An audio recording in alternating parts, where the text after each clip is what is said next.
Hi everyone, I'm Bree the Plant Lady.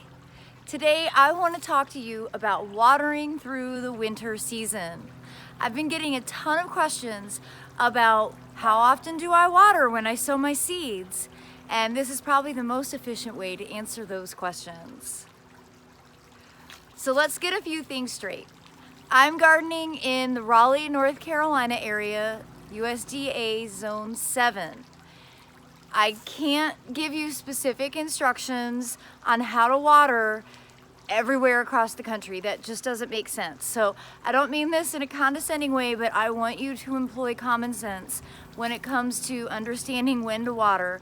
Stick your finger in the ground and feel if it's dry or moist. Watch the weather forecast. Put out a rain gauge so you understand how much water is actually falling from the sky. And my always recommendation is to be a dry grower. Always err on the dry side. It's much easier to bring a plant back to life when it's dry versus reviving a plant that's been overwatered. In fact, you almost never revive a plant when it's been overwatered. So, what about all of this watering when you're direct seeding? I know that intuitively you want to go out with a hose and a sprinkler. That is not what you should do at all. If you've watched my videos, you've noticed that I never show myself setting up a sprinkler. I never am walking around with a hose after I've sown the seed. And that's because there's already enough moisture in the soil because I am putting all that seed down on compost, okay? So here's the thing, it's winter. The days are short, the days are much cooler. Even when you're not freezing, it's not 100 degrees, at least here in the East Coast, like it is in July and August when it's really dry and you're watering on a regular basis. Okay, so think about that logically. Recognize plants aren't absorbing as much water. You don't need to be out there sprinkling with a hose or even with a watering can nearly as often as you would through the warm season. So I'm going to give you the example of this bed right behind me, which I planted 2 weeks ago. And I haven't watered it at all. I mean, we've gotten several small rains, maybe a quarter to a half an inch of rain. That's more than enough to get these seeds to germinate. And my base is, if I see those violas wilting, that's my sign that I need to come out and water, because all of these tiny seedlings aren't going to give you that sign. So that's part of the reason that I always plant something vegetative in with all of the seeds that I sow. So far, these violas haven't wilted at all. I have not needed to pull out the hose. Now I'm really excited to be able to show you that this bed is, germinating really rapidly. All right, so let's get down on our hands and knees and look at the soil. This is all poppies germinating. And then this larger strappy leaf, that's the bachelor buttons, the centaurea. And then if you look, you see those blades of grass there and there, that's the barley. So all of the seed is germinating great. Here along this edge, those are all sweet peas. So by looking here, getting down on my hands and knees, I'm seeing a great germination rate. The soil is not dry at all. And when I dig my finger in, I feel wetness.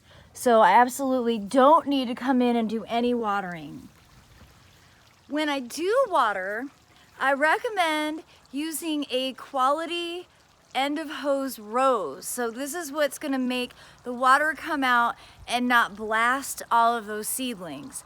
But remember, you really aren't going to need to do a lot of watering, which is why I always recommend having a good watering can handy. Because most of the time, if something's dry, a quick shot of water with this is all you need, and then you won't have to undo the hose and drag it all around, because that is an activity meant for summer, not for winter. But like all things in life, there are exceptions to the rule, and containers are the watering exception. Okay, so here is a pot of recently sown salad greens. And you see it's in full sun, it's totally exposed on all sides. This is going to dry out a lot faster than in-ground plantings, even though I have sown directly in Soil Cube organic compost. The reason that I love using Soil Cube is that it holds moisture, so I don't have to water as much, and it's full of nutrients. So I do not add fertilizer at all to any of these winter plantings. I don't add any fertilizer, including my containers. But these containers do dry out, so I do water these again as needed. So here's the deal. This looks a little bit dry on the surface, okay? You see?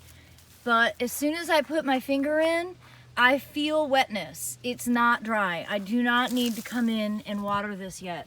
And I know that I have a 90% chance of rain tomorrow. So there's no point in me watering now when nature is gonna do the work for me in like 24 hours. So my 3 key takeaways for watering through the winter: get outside and interact with your plantings. Look to see if something is wilting. That's the sign that it needs water.